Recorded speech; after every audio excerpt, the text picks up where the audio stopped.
நிலாவை நாம ஏன் நிலா அப்படின்னு சொல்றோம்? நிலா என்பது ஒரு இடைக்குறை சொல்.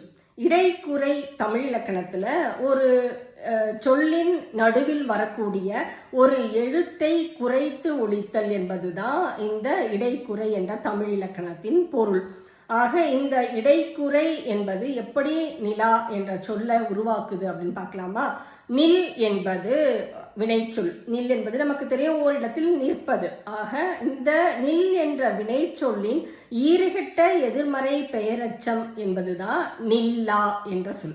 இந்த நில்லா என்ற சொல்லில் இல்லை நம்ம இடைக்குறையாக நம்ம விட்டு ஒலிப்பதனாலதான் நிலா என்று ஒலிக்கிறோம். இந்த நிலா ஓரிடத்தில் நில்லாமல் புவியை சுற்றி வரும் காரணத்தினால்தான் நம்ம துணைக்கோளுக்கு, புவியின் துணைக்கோளுக்கு நம்ம நிலா என்று பெயர் வைத்து அழைக்கிறோம்.